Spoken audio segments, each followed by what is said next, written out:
The glass lobby swallowed sound. Morning light poured between steel ribs and turned the marble into a shallow, dazzling sea. Executives moved like rehearsed shadows, shoes tapping, voices clipped to the bright temperature of deals. Somewhere above, in a high-rise office trimmed in leather and silence, Eleanor Pierce learned to hold grief behind her eyelashes so it would not leak into meetings. On the ground floor, a man with a slow, careful gait pushed a mop cart. Jordan Blackwell's jacket hung a fraction too large on his shoulders. His hands were the hands of a man who had once taught small palms how to tie shoelaces and now spent his mornings wiping the same smear from the same corner over and over until the corner gave up and stayed clean. The mop in his grip made a soft, steady rhythm against the floor. Tap, sweep, the small percussion of a life kept modest and deliberate. Nobody noticed the threads in Jordan's jacket. They were too busy noticing the shine the jacket kept off the floor. No one watched him the way a child watches butterflies, except one pair of eyes that watched everything, Isabel Pierce's, at 7 years old, quick and unmoored. Her world had shrunk to a palette of muted things. The quilt on her bed, a single stuffed bear with one eye slightly loose, the light that fell through Eleanor's office window. After her father's sudden death, Isabel learned silence the way a new language is learned, with no grammar given, only survival. She answered questions with a look, with a pullback, with a hand over her mouth as if sound itself might hurt her. Eleanor sat with reports that smelled faintly of antiseptic and the aftertaste of other people's conclusion. Psychologists' notes in neat fonts, recommendations that read like inventories, play therapy, exposure, structured routine, medications with footnotes, tools that had healed other children but did nothing for this one. Every suggestion landed on the desk like a file folder, competent and cold. The treatments lined up and failed in a way that made Eleanor count failures like accounting entries. Her hands moved as if they still balanced numbers. Her heart, she felt, had lost its calculator. There were photos on Eleanor's desk, Richard with a laugh that hooked his eyes, Isabel with a paper crown askew on her head, a picnic blanket with sunspots the color of butter. The photographs were small rebellions against the glass towers of policy and productivity. At night, when the office lights were low and the city hummed like a tired wire, Eleanor would sit with Isabel's drawing, a crooked tree, 2 stick figures, and read its edges for a path back to before. She had money enough to build a fortress against the world, but grief does not knock politely on gates. It slips in through the back door. Jordan worked shifts that let him pass the lobby just when the building felt least human. He had a habit of arriving early, which meant he watched the city wake. The first coffee orders being placed behind the counter, the cleaning crew's chatter, the hollow echo of construction across the avenue. He liked mornings because mornings kept a promise that nights did not. Every dawn was an unclaimed page. He carried a box in his locker. It smelled of cedar shavings and old glue. Inside were tiny things he'd made with hands that had once corralled the energy of 5-year-olds into orderly lines. A ragged bear with mismatched button eyes, a paper boat sealed with a dab of glue, a bottle cap painted silver, a pocket full of thread-wrapped secrets. His ritual was private. Some people pray, Jordan made toys. He cut fabric by lamplight, smoothed stuffing into corners where small hands could find comfort, tied off stitches with a knot each for a name he kept alive. He did not speak of why. The box kept his son close in the only way Jordan knew how, through small, honest objects that could be held. Ethan's laughter came to Jordan in fragments, a wet, delighted sound at bath time, a crooked why when Jordan tried to fold an origami boat and failed. The memory warmed Jordan in the way a pillow warms when you fold it over again and again. The accident that took Ethan away was a private punctuation, police reports, hospital rooms with too bright light, the kind of logistical cruelty that turns a life into a set of tasks. Sarah left 2 months after, tired of a man who no longer knew how to smile. She took a suitcase of memories, and, somewhere between the door and the street, the family they had dissolved like sugar in hot water. At night, Jordan would sit with the box on the table, a cup of tea growing cold at his elbow, and sew by memory. Once, he sewed a tiny heart into a bear's chest and whispered Ethan's name as if he were calling a stray dog back to the porch. He would tell the toys stories, small and ridiculous tales about a turtle who painted the moon or a paper boat that refused to sink. And in the telling, Jordan rehearsed how to be kind to a world that had not been kind to him. The day he heard Isabel was rain rough. A storm had passed, leaving a smell of wet pavement in the lobby and a chill that pressed the glass like a second skin. He was wiping near a structural column, a white pillar with a brass base that people used as a place to check their phones or hide a moment's breath, when the sound reached him. A thin, surprised sob, like a balloon losing air. He froze. The mop handle rested against his palm. The lobby's movement folded around the sound, an executive's laugh, little bubbles in a cup, shoes that stopped as if on cue. Jordan knew that sound in the bones of it. It was the same sound children made when they had not yet found a word for the way the world hurt.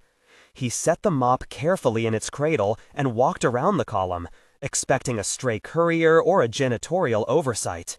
Instead, he found a child curled inside her own shadow, knees to chest, arms wrapped tight around a small bear. The bear's one loose eye stared into nothing. Her hair was damp from the rain, and the cut of her cheekbone made a soft plain. She was clutching the bear so hard, the fur looked smoothed by sweat and love. Jordan did not speak at first. He had learned, over the small acts of being around kids, that silence was sometimes the shortest route to trust. He sat down at a distance that respected her breath, far enough not to seem a threat, close enough to be a presence. "Hey," he said. His voice was a low thing, the kind that happens when someone keeps a lot inside. "You okay?" She did not look up. The sobs came in little gasps again, and then settled like water in a jar. Jordan reached into his pocket. He could have taken out his wallet, a key, the little flashlight he kept for work.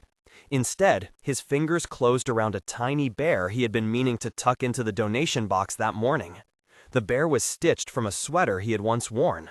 One eye was a warm, mismatched button sewn on with floss he'd saved. He rolled the bear in his hand, testing the stitches, and placed it on the floor, a few inches from the girl, not too close.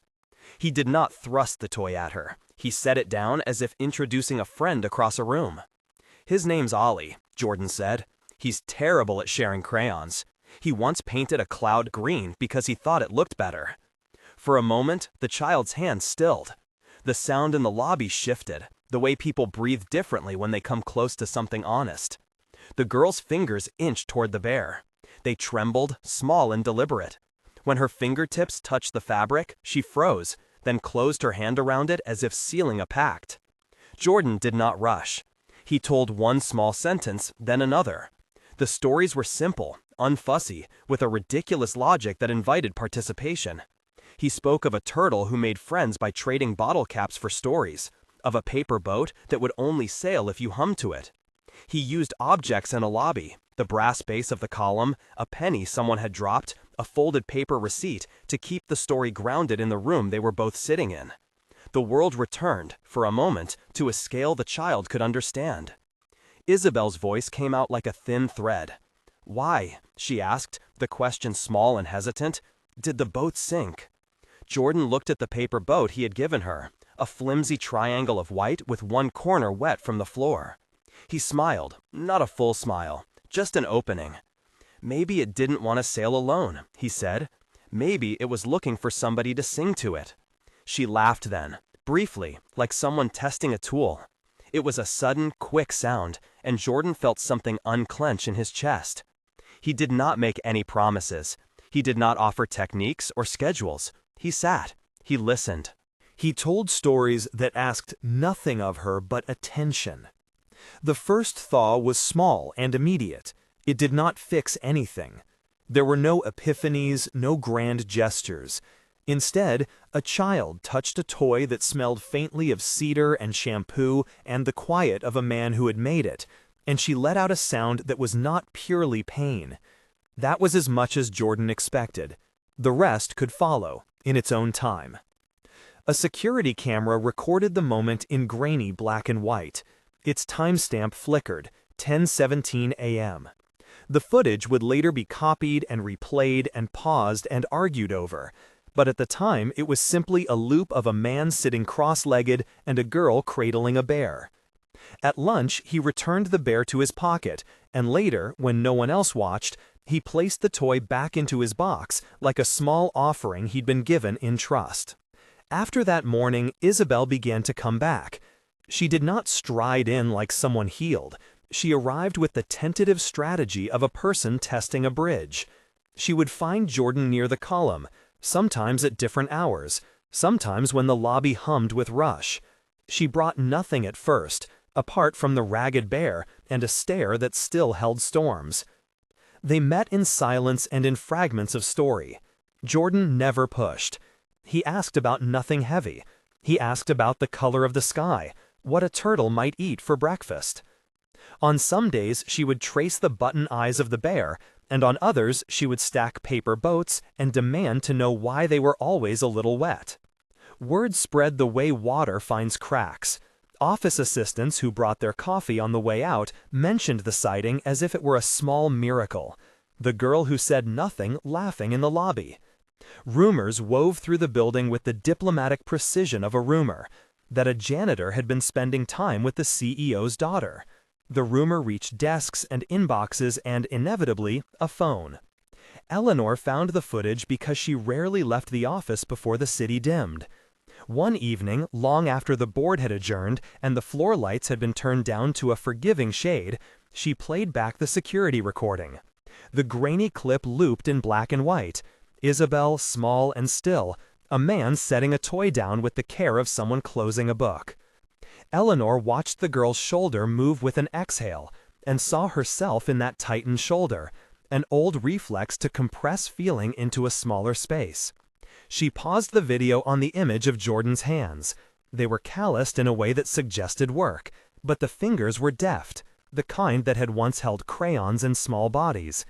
When she looked at the timestamp, she realized she had never noticed the janitor before with any real attention. People like Jordan were the background of her days, necessary but not notable. Now, something about his movements made her think of her own late husband, Richard, who used to sit on the kitchen step and invent jokes until Isabel giggled so hard she toppled off the counter. Eleanor thought of the list of professionals whose names lined her desk: therapists, consultants, experts with degrees and public reputations. She thought of the polite, clinical warmth of the notes they had left. Watching the tape was like hearing an old song and realizing a lyric had changed. It did not settle into any simple answer. It unsettled her instead. The next morning, she asked HR to look into Jordan's background. The request was polite and neutral, couched in the language of concern. She did not ask for a firebrand policy or a press release. She wanted knowledge, not theater. HR returned with the facts. Jordan was a former preschool teacher who had left the classroom several years prior after a family tragedy. He was a single man employed in the building's facilities department, recently punctual and unobtrusive. The file was tightly factual, as if it had been written by someone who had been taught to measure people by their paperwork. Eleanor did not like the way the file made her feel. It was too tidy. It reduced the life to dates and addresses. She wanted more than a curriculum vitae. She wanted a story. Meanwhile, Jordan continued his routine, unaware of the scrutiny. He prepared Linnell's cafe's floor for the lunch crowd, returned to his locker to check the little box and pull out a bear he'd been sewing at night. He smelled of lemon cleaner and tea and the faint oil of the sewing machine. In the quiet between tasks, he would think of Ethan, the way the boy's fingerprints had left whirls of graphite on homework sheets, the habitual way he would lean against Jordan's knee while a story was read. Those small images burned with a tenderness that both stabilized and wound him. He had built an altar of ordinary things, a toy, a routine, an offering of presents. Their meetings acquired rhythm. They were not identical days, but variations on a theme. Jordan learned the tilt of Isabel's chin when she was about to speak. Isabel learned the cadence of Jordan's stories, how they always left a space at the end as if expecting her to fill it. Sometimes she did. Sometimes she simply sat and watched him tell a story about a turtle who saved a storm by offering his shell a shelter. Jordan's voice did not sound like an adult who knew how to fix grief. It sounded like someone who had learned the craft of listening and the art of telling small fictions that invited children in. Each day there were micro-victories. The first time Isabel let Jordan tie on the paper boat without flinching, the afternoon she traced the seam of the bear and did not look away, the time she responded to a question with more than a one-word answer. The little objects, Ollie the bear, the painted bottle cap, the paper boat, became a language between them. They were tokens of exchange, a toy for a sigh, an anecdote for a glance. They did not erase pain. They created an island on which she could stand for a minute and not drown. There was a night Jordan could not sleep, the kind of night that spread its fingers long across the window. He took his toolbox of fabric and thread to the small kitchen he rented above a bakery. The oven downstairs smelled of warm sugar, which made thinking gentler. He placed a small lamp on the table and set to work, measuring, cutting, shaping, each movement precise as a prayer. He sanded a little wooden heart until it was smooth and soft, and then he sewed it into the chest of a bear. His hands knew the knotting sequence by memory. He hummed a tune, something Richard had once hummed, half remembered from a birthday party, and it steadied him. When he worked, memories joined him not as intruders, but as companions. He remembered Ethan's crinkled knees from when he crawled into Jordan's lap, how the boy's breath smelled like crayons and toothpaste. He remembered the hospital corridor, the echo of fluorescent lights that made everything too sharp. He stopped before he tried to lean on the edge. There was no point in pressing too hard against an open wound. Instead, he concentrated on the fit of the button eye, the tightness of a seam, the correct angle of a stitched smile. Craft gave him a place to hold grief without naming it. Back in the building, Eleanor felt the rooms closing in. Meetings multiplied, and her presence in them thinned. Her board sent memos about quarterly targets. Shareholders wanted results. She could read their impatience as plain text, performance or distraction. Her private life bled into the public ledger in a way no balance sheet could fully capture. She began to come downstairs on purpose, to see the child as one might study a painting, up close, then step back. She wanted to watch Isabel without the mediating eye of a camera or a report. When she first met Jordan, it was by accident. The lobby was quieter than usual, and she paused at the cafe because the rain had picked up, and she needed a reason to look away from her desk. There was a small cluster of people near the column, a child, a man, a dogged mood of attention. Isabel's head was tilted just so, and the bear she clutched had one eye that shone a little in the fluorescent light. Eleanor had been taught to control scenes. She had been taught to instruct and to defer. In the moment she saw the two of them, she made a calculation she was unprepared for: curiosity, and something more fragile, relief. She did not know the formula, but she felt it as a warmth that moved like a tide. She did not announce herself. She lingered in the edges of the lobby and watched Jordan speak with a calm that felt almost stubborn. There was no officiousness to his presence. He embodied a kind of quiet competency that was not recorded on LinkedIn. He was, in that lobby full of decisions and minutes, an island. Later, she called him into her office. The corridor to Eleanor's suite had the scent of mahogany and a filtration system that made breath feel clinical. Jordan walked in with a step that was polite and slightly hesitant. He held his hands in front of him in the modest pose of somebody who had been trained to be invisible. Isabel sat near the window, a small figure with the world turned at an angle. Eleanor did not begin with accusations or praise. She began with a question, the way people sometimes begin with a knock on an unfamiliar door. "Why do you sit with her?" she asked. Jordan could have lied. He could have offered a rehearsed answer about policy or duty. Instead, he told the truth, in the small way he knew how. "My son used to laugh in the bathtub," he said. "He used to stick his feet out and say, 'Captain, the ship needs more bubbles.' I made him toy ships. He used to tell me they were brave. After he died, I kept making them. It felt wrong to stop. The office listened, like a room that had been asked to hold its breath. Eleanor watched him with the attention of someone who held influence as a blunt instrument and wondered how to use it without crushing the shape of what she'd found. The two of them, one a CEO whose life had been built like a fortress, another, a man whose life had been remade from small things, stood facing each other with grief like a third body in the room. Eleanor did not decide then to make Jordan lead any program. She did not make any announcements. She asked him if he would continue to be present with Isabel. He said he would, because his little hands liked the way some things fit into place. He said he would, and in that promise there was the quiet beginning of a pact. News of their meetings would travel, and later the building's internal channels would light up with opinions. For now, it was just a truth shared among three people: a man, a girl, and a woman who had all lost something, and were, in their own ways, trying to put pieces back where they could find them. When the day closed and the lobby's marble cooled, Jordan walked home with the box of toys under his arm. Isabel's small laugh lived in his chest like a coin. The city outside moved on, as it always did. Taxi horns, late dinners steaming on sidewalks, lights like stars pressed too close to the ground. He climbed his building stairs slowly, thinking of Ethan, and of the way the world sometimes hands you thin, improbable chances. That night, the city rained again, and Jordan sat with a lamp and a spool of thread and worked a bear's ear into place. He thought of the way a hand could find a small animal's back without doing harm, the way to be present without pretending to mend everything.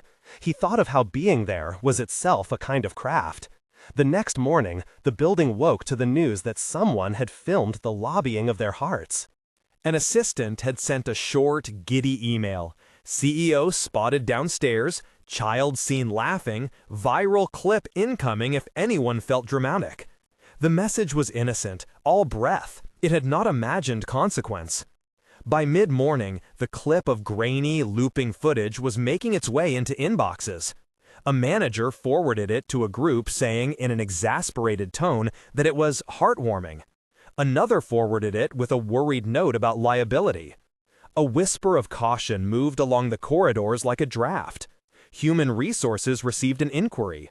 There were the first small embers of debate: closeness or boundary, care or impropriety. Jordan heard about none of it. He was there at his post, mapping the lobby for ways to make it softer, folding paper into boats for a collection that would come to mean something else. Isabel arrived with a small braid in the morning and a new question in her mouth. Jordan showed her how to fold a corner just so the boat would sit straight. She practiced without speaking, hands methodical. It was work that kept worry at bay. A junior analyst, on her way out, slipped and dropped a coffee cup. The ceramic tumbled and cracked, a small loudness that startled everyone. Isabel's head snapped up. Her eyes searched the lobby for a sound, and her gaze swept Jordan's face, finding the steadying center she'd come to expect. Her whole shoulders dropped with something like relief when she saw him look back with nothing but a soft grin. It was then that Eleanor made a choice she had not articulated to herself before. She would not let the building's ledger decide what counted as care. She would not allow the file cabinets and committee minutes to decide whether a small, earnest act of presence deserved to be policed out of existence. She asked HR to flag the emails as monitor, not escalate, a small, quiet stroke across the line that separated doubt from protection. Still, the voice of procedure is a persistent one. There are people who see boundaries as armor and fear as proof of virtue. The first murmurs of dissatisfaction arrived in polite tones. An anonymous note placed in the suggestion box, a question lingering in a staff meeting. Should a non-credentialed employee be spending time with a minor? It's a reasonable question with a protective face. Eleanor answered from the place of mother first, CEO second, and it felt like a balancing act performed on thin ice. For Jordan, the small arcs of the days continued. He made toys, he told stories, he let a child sit beside him under the column and watch him knot thread. Isabel began to come more often, and the world outside the floor's glass walls became less like an ocean and more like a window. Her voice grew increments, a measurement made in syllables. She recited her favorite parts of the turtle story back to Jordan, embellishing with improbable details about painted whales. She began to hum the tune Jordan hummed sometimes when he stitched, a fragile echo of latchkey music.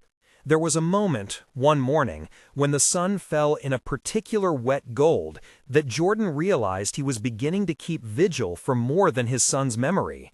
He sat by the column, photographing not with a camera but with attention, marking which words unlatched a smile, which silly history of a bottle cap made her relax.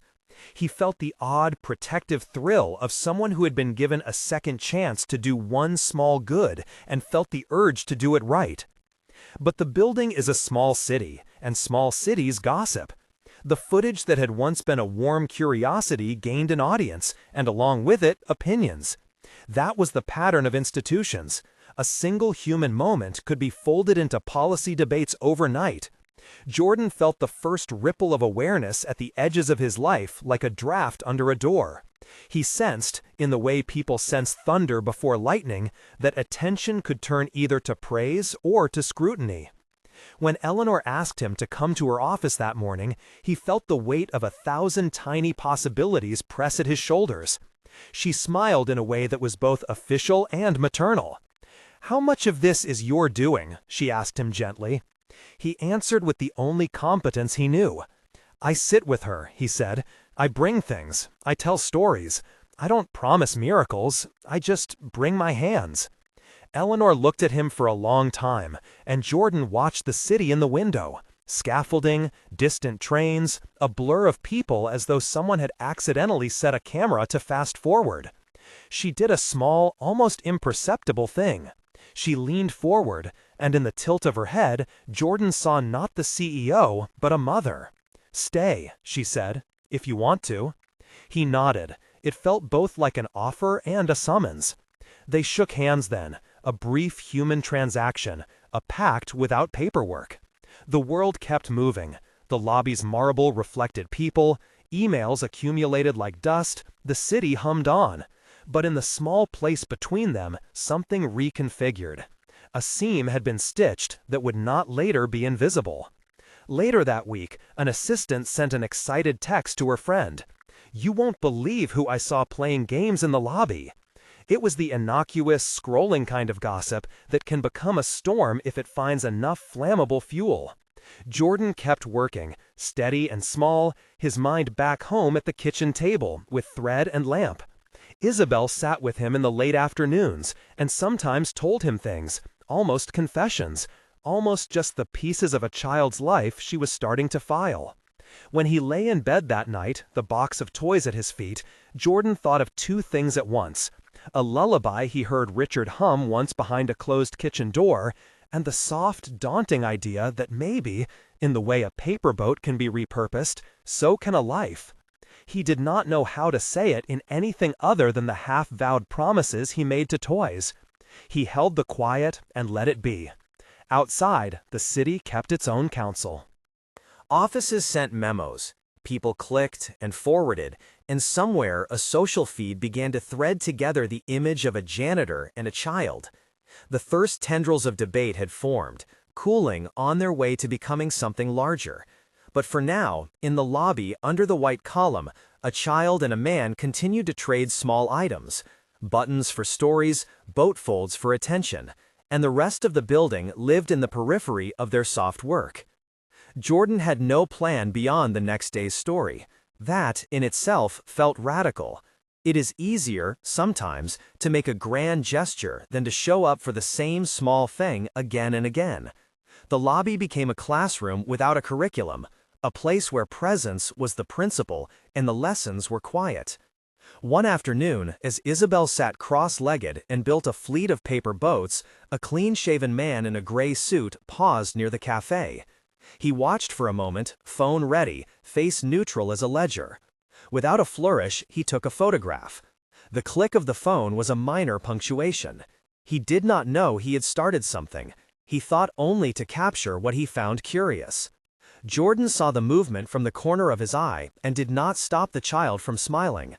He had learned patience. how to let the world notice and then decide what to do with that noticing.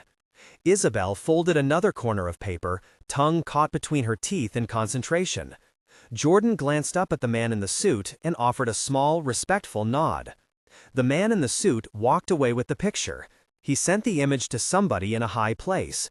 That's often how networks work. A single click, a single forwarding, and suddenly a human scene becomes a subject for management committees. When Eleanor received a forwarded image later that evening, no commentary, just the picture of a child with two bears and a man kneeling like a guardian, she felt the tug of an argument she had not yet had to make aloud. She could imagine the board's questions like a line of knives: boundary, liability, precedent.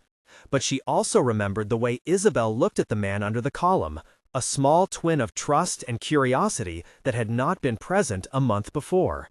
Eleanor held the image on her screen for a long time and then turned off her desk lamp.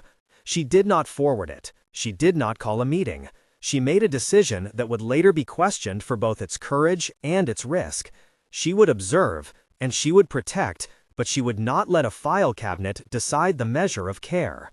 That night, on the street below, a taxi's light cut across the wet pavement and split the city into rectangles of motion. Jordan walked home with a bear in his pocket and a sense of precarious joy that felt like a secret blessing. Isabel slept in a bed that did not entirely feel like a trap tonight.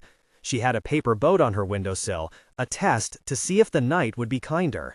HR nodded, wrote, made notes, and then forwarded the file up the chain like a parcel that might contain either trouble or warmth. Word made its way to the board, and in a room that smelled of old leather and urgency, they argued not about a child, but about precedent. "We have to protect the company," one board member said. "We cannot have a liability risk."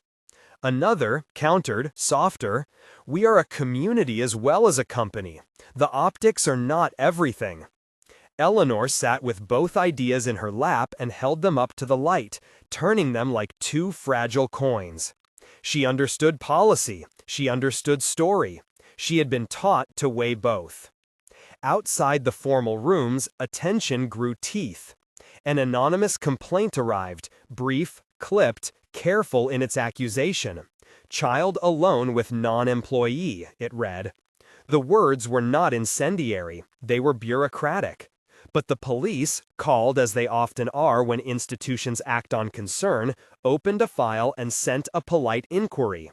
Jordan, whose life had trained him to be transparent because there was nothing useful to hide, answered with the same quiet candor. He went to the station when asked, sat across from an officer under fluorescent light, and explained the details: where he sat, what he brought, the time she came. He said her name slowly, as if saying it might make it less fragile. Isabel. He spoke of his son, too, without rancor, Ethan's name slipping naturally into sentences like a prayer offered in a grocery line. The officers wrote things down. They did not arrest him. They were careful and procedural and left him with the paper equivalent of a nod. The narrative cleaved the building into camps. Some people, assistants and cafeteria workers, saw only that a child laughed more often. Others saw risk. The press smelled a story and gnawed at its edges. A lifestyle column coined a headline that implied scandal without saying so. "Who is the man?" one piece asked, not unkindly, as if the question alone could unravel what had been woven quietly. Social feeds lit with opinion, and the chorus that online spaces encourage began to hum. For Eleanor, the noise was a test. What would she protect when the entire edifice of corporate prudence complained? Isabel noticed the change, of course. She was 7 and noticed many small things adults thought they hid well. She watched the way Jordan walked into the lobby with a measured stride, as if the world's attention might bruise him. She watched the way Eleanor's footsteps faltered on certain days, or how the door to the CEO's suite sometimes remained shut longer than it used to. Her chest sometimes tightened. Sometimes she folded that tightness into the fabric of a stuffed bear. She did not know the word controversy. She knew only feeling. One afternoon in late October, when the maples outside the building had turned the color of a candle flame, Isabel did not come back from school. A teacher had watched her go into the school van, and then later the seat was empty. At first, people assumed she had been picked up early, called away by a parent. Calls were made. Eleanor's phone lit up at 6 in the evening with messages marked urgent. Someone in the security office ran footage, rewound, paused, and then rewound again. The timestamp panned across the footage like a finger across a bruise. Pieces did not add up. Eleanor's world, which had tolerated the slow burn of worry for months, ignited into action. She felt that particular kind of panic that knows more questions than answers. Orders went out quietly, but with purpose. Security to search the immediate area, the building's internal channels to contact nearby businesses, a call to the local precinct. The lobby, which usually bore witness to small miracles and quiet reconnections, became a command center. Employees hovered in doorways, mobile phone screens gave people a way to be useful and feel less airborne.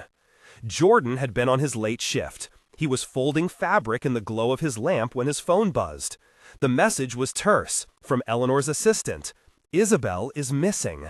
He felt the room tilt. The lamp's light turned thin. He put down the scissors as if they were suddenly heavy and left his apartment with the box of toys still clutched like a talisman against an uncertain night. He ran. The city at night is not kind to running men. The sidewalks were slick with an earlier rain that glittered under street lamps. The steps of the subway were a river of sound. Jordan moved through it like someone who had lived through emergencies before and learned to divide his mind into tasks. Breathe, look, listen. He went first to the places a child might go.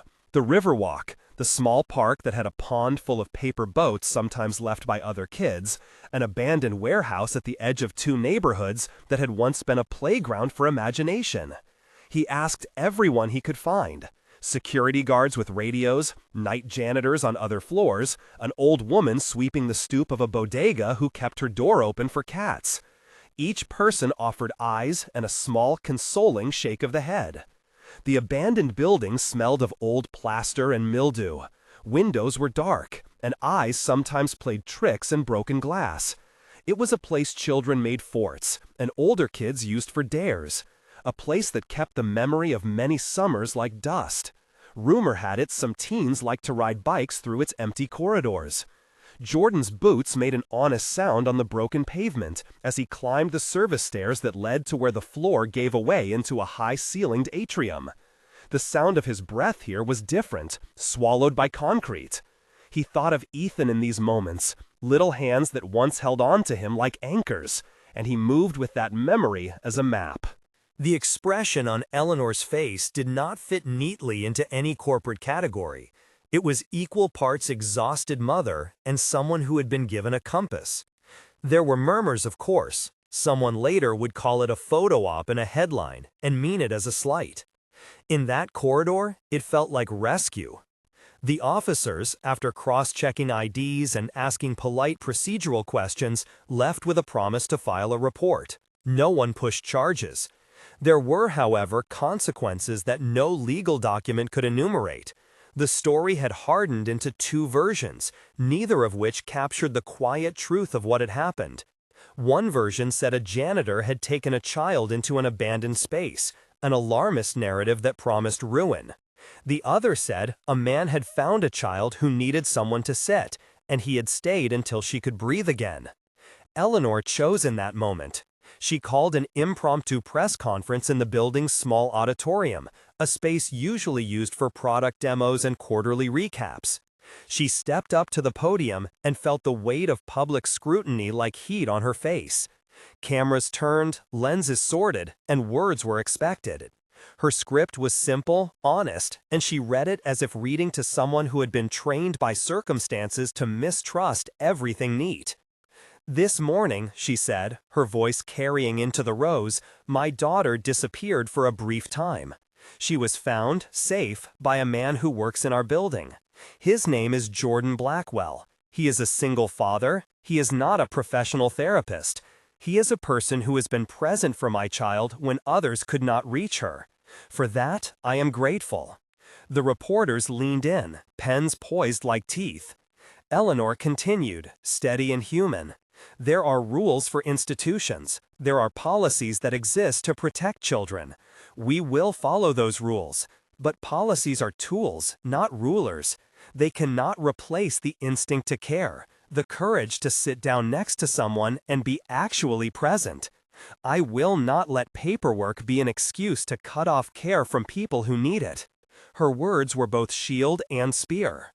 Some journalists called it a brave defense. Some editorialized that she was negligent. Within hours, opinion columns had arrayed themselves like a jury. But a different thing happened too. People heard a CEO say aloud that compassion sometimes looks like sitting beside a child. That image landed with weight. After the conference, back in the privacy of her office, Eleanor called Jordan into the suite. The city outside moved with its indifferent schedule. Inside the room, a softer sort of conversation took place. She offered him tea and did not ask for a resume. She said, gently, "If you'll have it, if you'll allow it, I want you to help us do more than patchwork. I want to create a space where presence is a resource." Jordan laughed then, a small sound edged with disbelief. "I'm not someone who makes big plans," he said. "I make small things at night. That's where I am good." "You don't have to go it alone," Eleanor said. "This building has resources. We can do this right. We can put safeguards in place, protocols, training, but I don't want to lose what makes what you do work. I don't want to replace being with being." She mentioned a name, Ethan, before she realized she had. She had watched Jordan tuck the little toys into his box and had noticed the way his shoulders carried a permanent smallness, the soft of someone who had once shouldered a home. "If this is about your son," she said, "name it. Name the thing that makes you do this. Let us honor it." Jordan's hands went to the tiny bear in the pocket of his jacket almost without thought. He had sewn a heart into its chest the other night, and the memory of doing so sat like a warm pebble in his throat. He thought of Ethan, and then he thought of Isabel, and the two images overlapped like two pieces of a quilt. "My boy," he said slowly. "He used to call the boats his ships. He would race them across the bathtub and declare them undefeated. I make these because it felt like the only thing I could hang on to. If there's a way to help more kids find small things to hold, I'll do my part." Eleanor listened, and then, with the kind of decisive calm that had built an empire, she said, "We'll do it together." A program was formed, at first quietly. They called it Ethan's Light, a name Eleanor insisted upon once she saw the way Jordan's face crumpled with reluctant pride. It was an awkward, tender name, not a corporate branding sessions ideal, but it was honest. The first meetings were small and imperfect, a converted conference room with mismatched chairs, a table scattered with thread and glue, a volunteer or two from the building staff who wanted to help but did not know how. Jordan led the first session with the same steady, small gestures he used in the lobby. He taught volunteers to sit without entering, to offer toys without commandeering stories, to ask questions that were more invitations than interrogations. He demonstrated how to make a paper boat so it would balance, how to sew a button with a knot tied in the middle for luck. He insisted on 3 rules that felt obvious to him. No promises, only presence, never to press a child for more than they are willing to give, and to remember that every child carries a map of their own grief. For the board, for legal counsel, for HR, they wrote frameworks and put procedures in place. There were sign-in sheets, background checks for volunteers, a review process with child protection officers who offered advice and cautions. There were also training sessions that emphasized boundaries as well as warmth, because Eleanor knew that the last thing she wanted was to replace one kind of harm with another. The program was built deliberately, small stitches sewn into a wider fabric. The press watched. Some outlets offered tentative praise. Others questioned whether a CEO should be seen as overriding good governance. But the story that mattered to those inside the program was quieter. A child who had found a reason to come to the lobby, a man who had found a reason to keep making toys. Small victories accumulated like buttons in a jar. There was resistance. A few board members argued behind closed doors that the company should not be associated with such a program, worried about brand saturation and mission drift. Eleanor, with the clarity of someone who had once watched her priorities erode under the pressure of performance metrics, pushed back. "We are a company that did not begin as a company," she told them in a meeting late at night. "We are a place made of people who have parents and children and grief. If we cannot recognize that, then who are we serving?" Her courage was pragmatic and also something more, an admission that influence carries responsibility. Slowly, the board came around enough to vote to seed the program with an initial fund and allow it to operate as a non-profit arm of the company. They hired a part-time coordinator, someone with experience in community programs, to handle logistics so Jordan could remain in his role doing what he did best without becoming a full-time administrator. The coordinator's name was Anna, and she had a smile like a well-loved mug and the discipline to keep meetings on time. She took Jordan's crude roster of activities and translated them into an operational plan that was both sensible and small enough to remain human.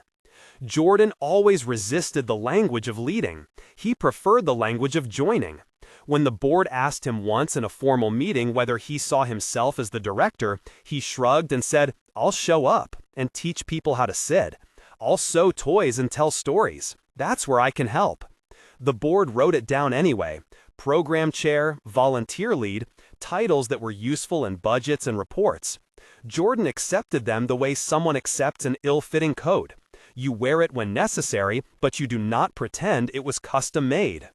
The first year of Ethan's Light was a montage of small scenes that in aggregate felt like work. They converted conference rooms into play corners. They partnered with a local shelter to offer midweek sessions for kids who had recently experienced family upheaval.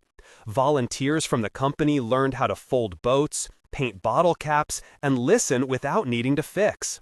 There were small rituals. Wednesdays at 3 were boat time. Fridays they sewed bears and talked about what bravery felt like.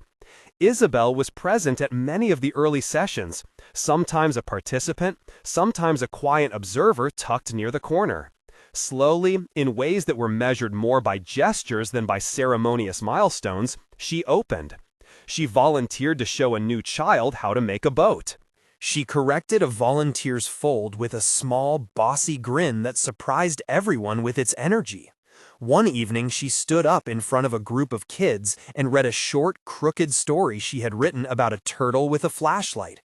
Her voice wobbled at first, then settled into something sure. When she finished, the room applauded with stubby hands. Jordan, standing at the edge, let himself smile in a way that was private and hard-won. Not everything was linear. There were setbacks, days when Isabel refused to leave her room, or when a parent in the program had a difficult flashback, or when a volunteer misread a child's boundary and had to apologize. They fixed what they could and held the rest. The truth that undergirded the program was not that empathy always worked, but that it was worth choosing and practicing. Months later, Ethan's Light held a small event to celebrate its first year. The room was more polished than the first session, but the core was the same: mismatched chairs, crafts on the tables, bad coffee, and warm cookies. Eleanor gave a short speech that was neither grandiose nor self-congratulatory. She spoke about learning to be imperfect and human in the folds of responsibility. She spoke of gratitude toward Jordan, and she spoke with particular care about the names they had chosen. Names matter, she said. They carry memories and meanings. Ethan's Light is a promise to keep making small things that help us hold each other. A local paper sent a reporter. The piece that ran was not a headline screamed so much as a narrative that smiled a little and put the human thing front and center. People read it because it was gentle. They responded with donations of fabric and bottle caps, with notes from strangers who had once been children who needed someone to sit with them. Volunteers multiplied. A small grant arrived from a foundation sympathetic to child grief initiatives. The program didn't explode into an empire. It grew the way a garden grows when someone remembers to water it regularly. Eleanor changed in small ways that were visible only to the people who paid attention. In quarterly meetings, her voice sometimes faltered when profit metrics crowded the room. She would bring up well-being as a line item and watch as spreadsheets tried to blush. She began to insist that the company fund local community programs as part of its social responsibility. She fast-tracked a paid volunteer day for employees to learn active listening techniques. She allowed Ethan's light to keep a modest budget and refused to let it become polished into invisibility. Jordan, for his part, found himself teaching more than crafts.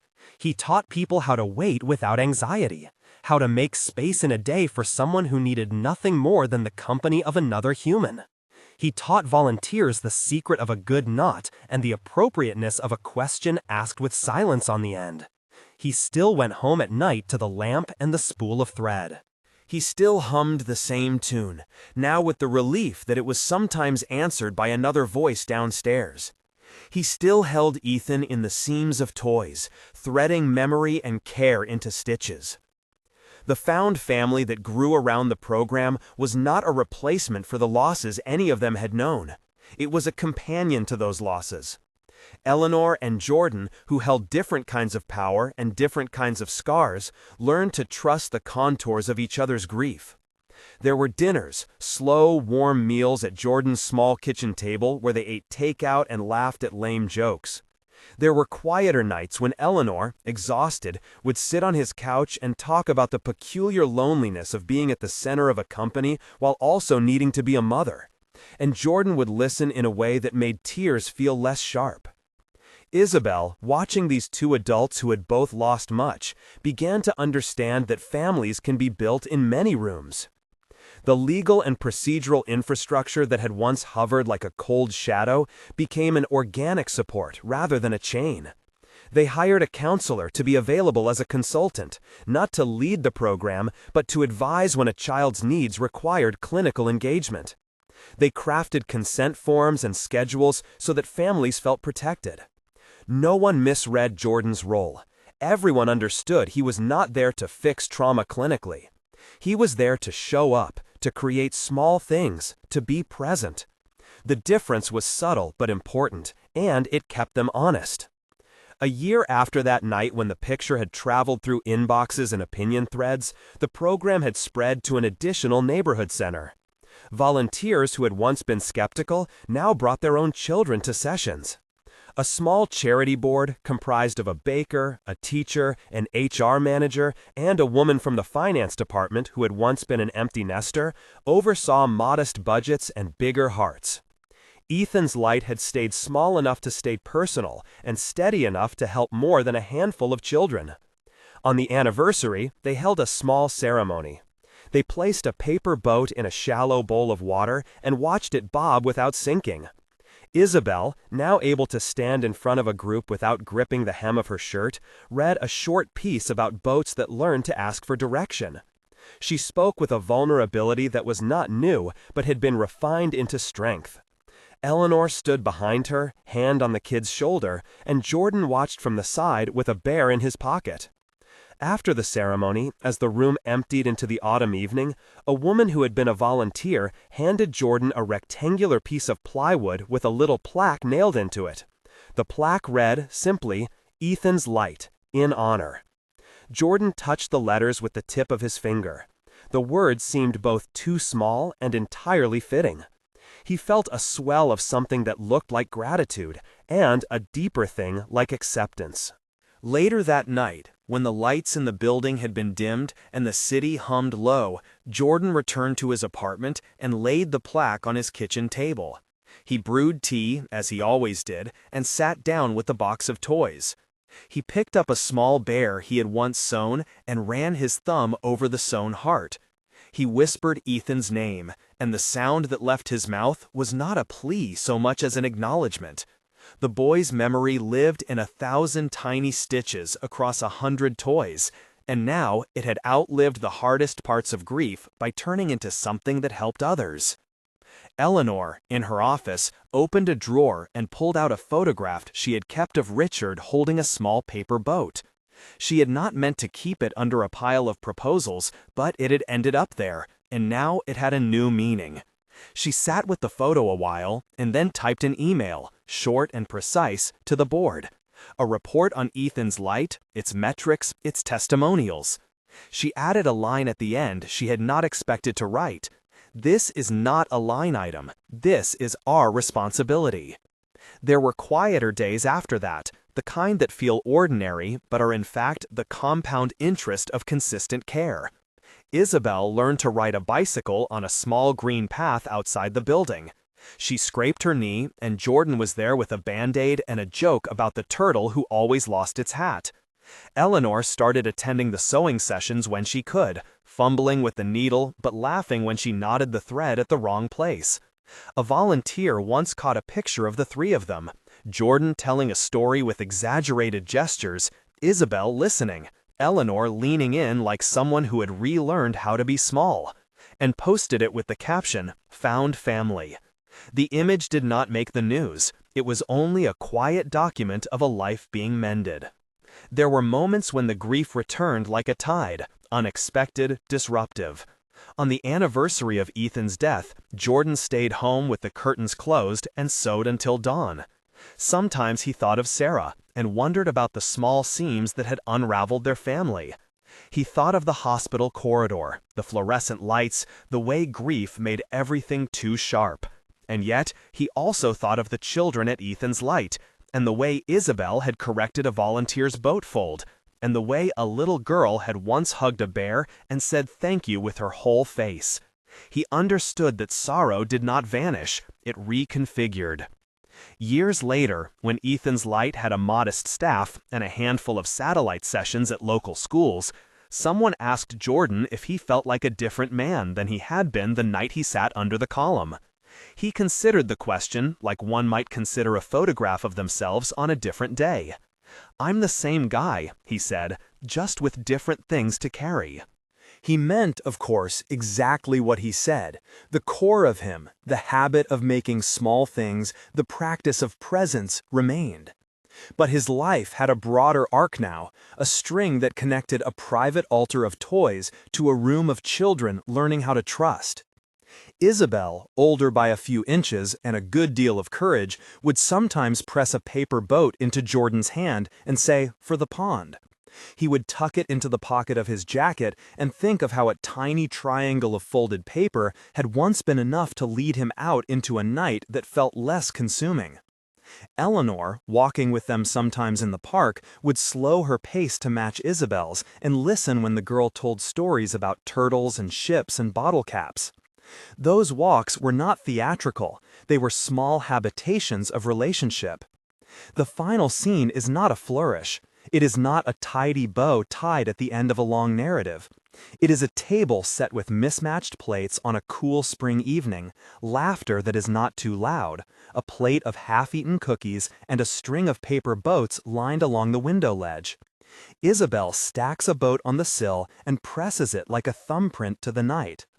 Jordan watches her, Eleanor at his side, their shoulders almost touching like two people who have learned to carry both grief and grace together. Outside, the city is a landscape of constant motion and small miracles that never make the evening news. Inside, the little boats do not sink. They bob. They move if you blow on them. They do not fix the past. They are not a cure. They are simply something to hold.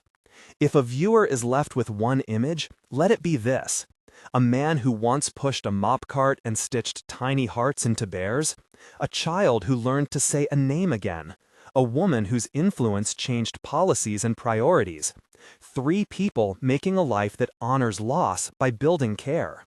The janitor did not fix everything for the billionaire's daughter. He offered presence, craft, and a steady hand. That was enough to start change. If this story moved you, share which moment touched you most. Tell someone about a small act of kindness you've witnessed in your community. Or look into local grief support initiatives where presence, more than prescription, helps people heal. The world is full of those waiting to be noticed. The city lights blur into the night. The paper boats on the sill catch the last of the room's light and hold it like small lanterns. They are not perfect, and neither are the people who made them. They are, however, real, steady, and enough. If a viewer is left with one image, let it be this: a man who once pushed a mop cart and stitched tiny hearts into bears, a child who learned to say a name again, a woman whose influence changed policies and priorities, three people making a life that honors loss by building care. The janitor did not fix everything for the billionaire's daughter. He offered presence, craft, and a steady hand. That was enough to start change. If this story moved you, share which moment touched you most. Tell someone about a small act of kindness you've witnessed in your community. Or look into local grief support initiatives where presence, more than prescription, helps people heal. The world is full of those waiting to be noticed. The city lights blur into the night. The paper boats on the sill catch the last of the room's light and hold it like small lanterns. They are not perfect, and neither are the people who made them. They are, however, real, steady, and enough.